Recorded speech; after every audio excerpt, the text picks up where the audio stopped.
Le stress financier, on en entend parler tout le temps, n'est-ce pas? Mais qu'est-ce que ça veut dire au fond? Est-ce que c'est juste, vous savez, l'angoisse quand une facture tombe à l'improviste? Ou est-ce que c'est quelque chose de bien plus profond, un mal silencieux, qui peut s'infiltrer dans notre corps et même dans notre esprit? C'est exactement ça qu'on va décortiquer ensemble. Ok, alors première chose à faire, on va tout de suite tordre le cou à une idée reçue. Le stress financier, ce n'est pas juste un manque d'argent. Vraiment, ce serait une grosse erreur de le voir comme ça. En réalité, c'est beaucoup plus subtil, beaucoup plus insidieux, et c'est justement ça qui le rend si puissant. Et voilà, la clé de tout, elle est là. Regardez bien ces mots. Tension permanente. Peur constante. Le vrai problème, le vrai poison, ce n'est pas la voiture qui tombe en panne, par exemple. Non.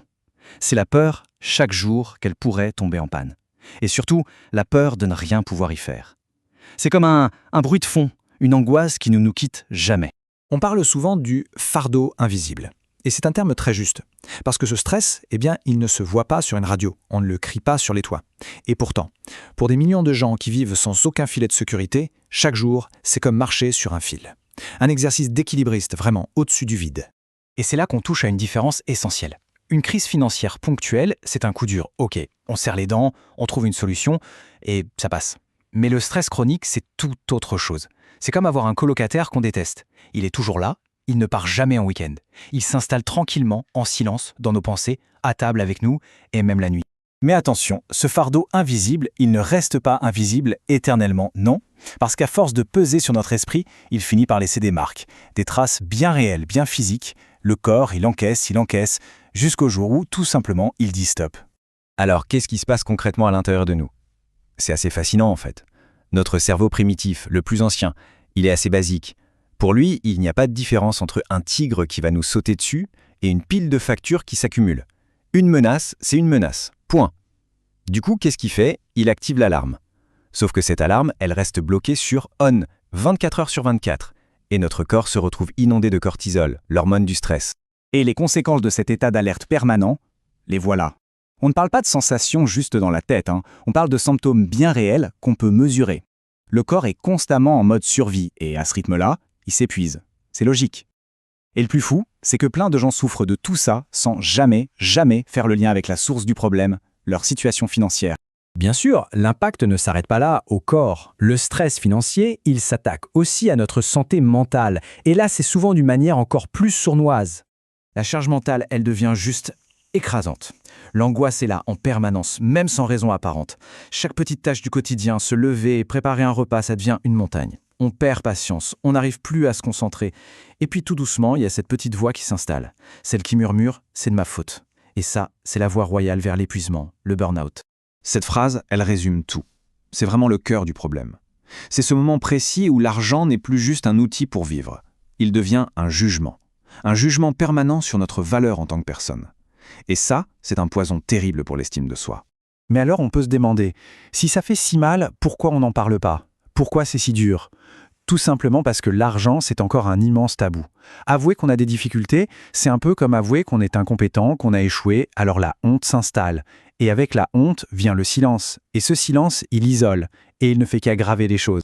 Maintenant, il faut qu'on prenne un peu de recul, qu'on dézoome, parce que pour vraiment comprendre ce stress, on ne peut pas rester uniquement sur le plan personnel. Ce n'est pas juste mon problème ou son problème, c'est un phénomène qui s'inscrit dans un contexte beaucoup plus large, un contexte collectif. Ce tableau, il est essentiel. D'un côté, il y a le ressenti, ce qu'on se dit à soi-même. J'ai honte, je suis seul, c'est de ma faute, je suis incompétent. Et de l'autre côté, il y a la réalité objective. Le coût de la vie qui explose, des emplois de plus en plus précaires, la galère pour se loger. Ce qu'on ressent n'est donc pas une défaillance personnelle. C'est une réaction, finalement assez logique, à un environnement qui devient de plus en plus difficile. Et c'est là que le piège se referme. Il est presque parfait. Quand on est sous un stress intense, notre cerveau rationnel, celui qui planifie, qui analyse, il se met en pause. C'est presque impossible de prendre une bonne décision. Alors on fait des choix qui ne sont pas les bons. Non pas parce qu'on est bête, mais parce que notre cerveau est en mode panique totale. Forcément, ces choix aggravent la situation financière, ce qui augmente encore le stress. Et voilà, le cercle vicieux est en place. Bon, le tableau est assez sombre, on est d'accord. Mais alors, est-ce qu'on est condamné à rester dans cette spirale? La bonne nouvelle, c'est que non. Même si une partie du problème nous dépasse, il y a des choses à faire. Des actions concrètes pour reprendre un peu la main, pour retrouver un sentiment de contrôle. La grande question, c'est donc comment on fait pour briser ce cycle? Alors ne nous attendons pas à une solution miracle, à un bouton magique. La réponse, elle se trouve plutôt dans une série de petits pas, des pas réalistes qu'on peut faire progressivement. Voici 3 premiers pas très concrets. L'idée, ce n'est pas de tout régler d'un coup, mais de commencer à reprendre le volant. Étape 1, clarifier. On met tout à plat, sans se juger. Combien rentre, combien sort, juste pour y voir clair. Étape 2, reprendre le contrôle. Faire un budget simple, ce n'est pas une contrainte, c'est une boussole, ça nous guide. Et étape 3, commencer à se sécuriser. Même si c'est mettre juste un tout petit peu de côté, l'important ce n'est pas la somme, c'est le geste, le fait de commencer à construire un petit mur de protection. Et ça, c'est peut-être le point le plus crucial de tous. Il faut le répéter. Demander de l'aide, ce n'est absolument pas un échec, c'est même le contraire. Briser le silence, en parler à un ami, à un membre de sa famille ou à un professionnel, c'est faire preuve d'une force immense. Parce qu'agir sur les chiffres, c'est bien, mais il faut aussi agir sur soi en parallèle. D'abord, il faut accepter ce qu'on ressent. Ce stress, il est légitime, on a le droit de le ressentir. Ensuite, et c'est le plus dur mais aussi le plus important, il faut réussir à déconnecter sa valeur personnelle de son compte en banque. Se répéter chaque jour si nécessaire, ma valeur ne dépend pas de l'argent.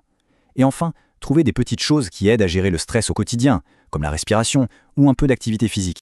Et puis, se souvenir de ce qu'on a vu tout à l'heure, le contexte global. Savoir qu'il y a des enjeux plus larges, comme l'accès aux soins, l'éducation financière, ça aide à remettre sa propre situation en perspective. Ça ne fait pas disparaître les problèmes, bien sûr, mais ça aide énormément à se défaire de cette culpabilité qui pèse si lourd.